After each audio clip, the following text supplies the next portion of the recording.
Welcome po ulit mga ka-travelers sa aming channel. This is John from Road Crew Travels and today, another tech vlog na naman tayo. And meron ako nabiling item sa Shopee na talagang nakapukaw ng aking atensyon. Seriously? Ito ang flashlight. Actually, generic flashlight lang to. So mukhang army ang dating ng kanyang design. Ano po. But anyway, itong item na to is nabili ko lang for only 407 pesos. So kasama na dun yung kanyang delivery fee. So makikita natin talagang murang-mura, di ba?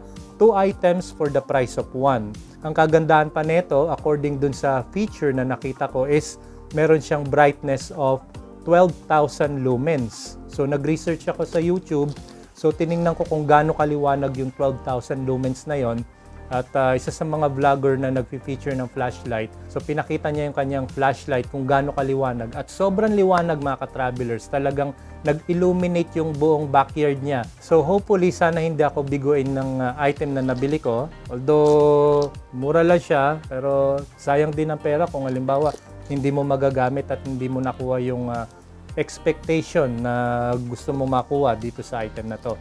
So anyways, speaking of lumens, so ang lumens kasi is a unit of measurement ng liwanag.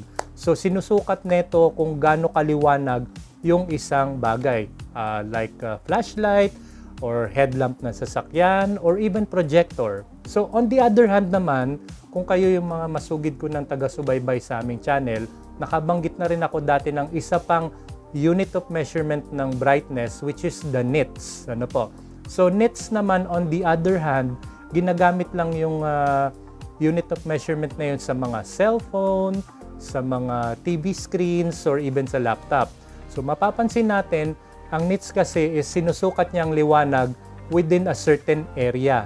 Pero sa lumens, hindi naman siya bound by certain area. Basta ang pinapakita lang dito is yung lakas ng liwanag na kanyang binibigay. Okay? So at least nagkaroon na tayo ng heads up at konting information lang doon. Nice.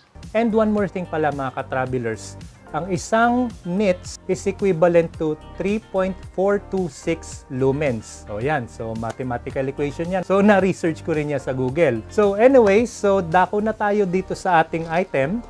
So ayan, box na natin to at makita na natin kung anong laman. So tara, let's! Okay, so mga ka-travelers, ito na ang ating dalawang item. So bubuksan na natin ang unang box. So tingnan natin ang kanyang mga laman. Okay, so as you can see, simpleng-simple lang. So meron yung ating pinaka-main device. Ito yung flashlight. Okay. And then, meron siyang battery. Ang laki ng battery, oh. Ngayon lang ako nakakita ng ganitong battery, ah. Ito yung kanyang 3.7 volt lithium-ion rechargeable battery. So rechargeable siya, no? Ayan. Okay, and then meron siyang charger, syempre. Hindi mawawala yan. So ito yung kanyang light indicator na magsasabi kung fully charged na ang battery or hindi. And then ito yung foldable plug-in niya. So ito yung sinasaksak sa outlet ng Meralco. Okay? So ganito yan mga ka-travelers. Ayan.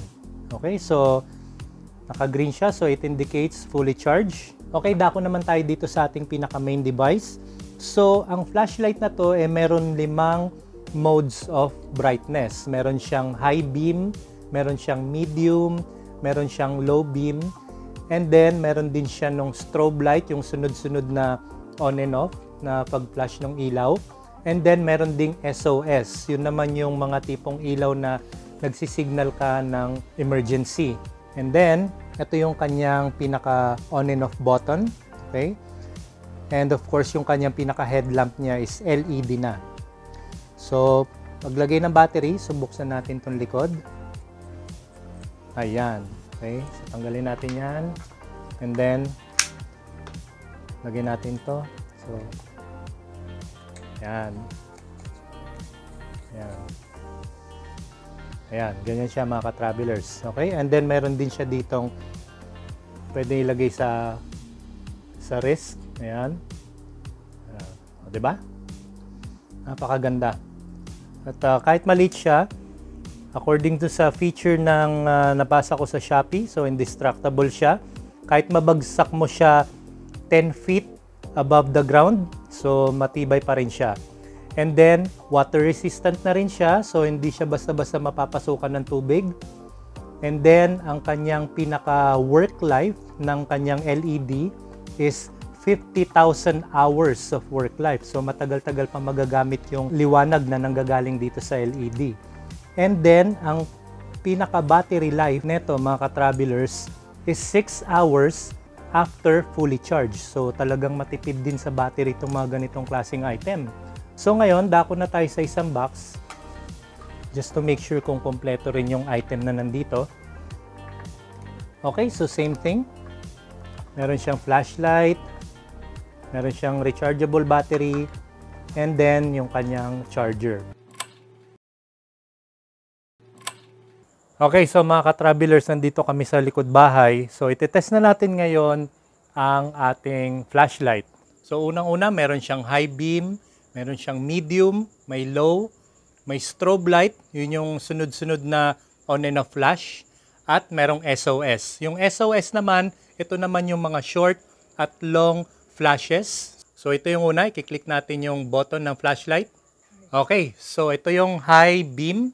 So as you have noticed, talagang napakalakas ng ilaw niya mga ka-travelers. Ayan, okay, super liwanag. So talagang totoo yung sinasabi sa feature ng device na to. So, 12,000 lumens. Okay? So, susunod naman, click natin na isa pang beses. Yan yung medium. Okay? Somehow, maliwanag pa rin. Pero, syempre, as compared kanina, medyo mahina na to kasi medium level lang. And then, sumunod, check natin. Ito na yung low beam. Okay? So, medyo mahina na yung ilaw niya. So, manonotice natin, ano? Ayan. Okay. So, yung susunod naman. Ayan. Yan ay strobe light. Okay. So, sunod-sunod na mabilis na flash ng ilaw. And then, susunod. Ayan na yung SOS. So, manonotice natin, meron siyang short and long flashes. Ayan. So, balik na uli sa high beam. Ayan. So, if you're interested in buying this kind of product, so ilalagay ko na lang yung link down on the description.